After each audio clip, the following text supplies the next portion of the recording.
guys, so came out here to try to do this video, and this wind is, we got this storm coming in today, and it's starting to sprinkle a little bit on me, and a bunch of things got canceled around the city of Birmingham. Everybody's real worried about this storm, so I wanted to try to get this video done before that storm comes in.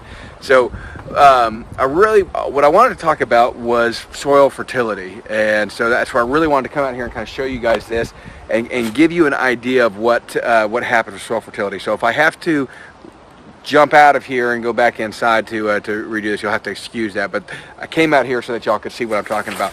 So back behind us we have an area that had some logging done to it, and you can see, you got brush piles and stuff like that and trees, and all this is actually going to end up getting mulched. We're going to run through it with a mulcher on a skid steer and grind all this junk up, and so we'll end up with about that much good bark and wood chips on the ground. Really increases soil fertility. Now if you look down here, let me show you down at the soil. So this is an area that was logged, and you can see we got red clay right here into the soil. There's really nothing on top but a few layers of oak leaves and stuff like that, and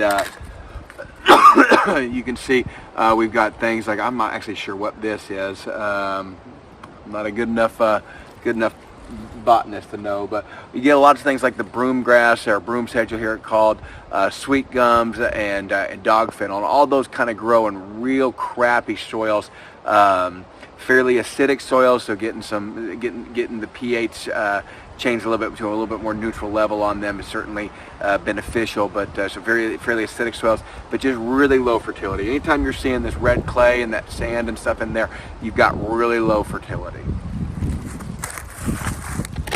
So that pretty much, we'll jump back in here. You're pretty much going to see that low fertility whenever you get done logging an area. And it seems wrong because you think, well, there's all that leaf litter on the ground, but the leaf litter really doesn't create that much biomass with it. So your best option is after logging, I see, get a forestry mulcher in there, grinding up those stumps that are remaining, grinding up any of the trees and the brush that's there, and using that to your advantage to actually build that layer of mulch on the soil. And then you can use a no-till seed drill to get the seeds down into that mulch layer, and actually get them germinating a little bit. So that's what we're looking for with soil fertility. You can see around here, let me pan out and show you, just junk fertility all around here. And the only way we're going to get that fixed is by getting good biomass into the soil. And so that's the next step here. So what's going to happen for us is we're going to come through, and all this is going to be mulched. All this crap that you see behind me, all these trees that are down, even all these big trees, because I don't have any desire for the pines. They don't do much for me.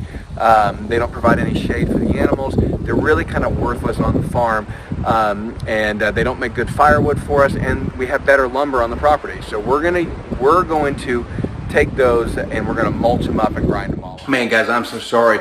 It was just way too windy out there to keep that video going, so I had to come in here. But basically what we're going to do is we're going to end up grinding up all those trees. So even the big pine trees and everything that's out there, we'll end up grinding that up. And I know it takes the mulcher a while to go over it, and we've got some plans in place to get that mulcher for very inexpensive prices. And so we'll talk to you guys later about that, about what our plans are there. But that's coming here in the future. For those of you that don't know, if you're converting land and you want to hire a mulcher, one of the better things that you can do, instead of hiring a drum mulcher, hire somebody that's got a disc mulcher. They can clear a lot more land in a day. It's a lot cheaper. It doesn't do near as good a job, flings stuff everywhere, and so it's a little bit more of a hassle. But a disc mulcher can actually do a lot more land. So if you're converting pasture, it's a better option because it's just a lot faster. It doesn't grind it up as well, so it's not going to create that beautiful pasture quite as quickly, but it'll do a lot faster. And so that $1,800 a day will get you twice as much as opposed to what a drum mulcher will do. So we're going to grind this up. Now we've got to add some nitrogen to this soil. So a couple ways that we're going to add nitrogen to ours is, one, we will end up going to the horse stables around here because most of them provide free manure.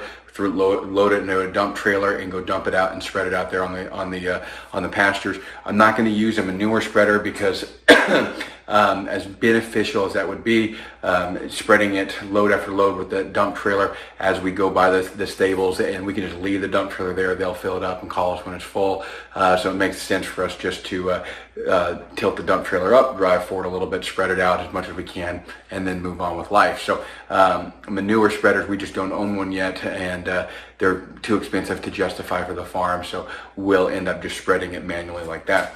And that nitrogen that we're then putting in the soil will certainly help. Then we'll get the seed down in there and get that pasture coming up. So it'll be really interesting to see over the next year. We should get all 20 acres that we have here completely 100% converted to pasture.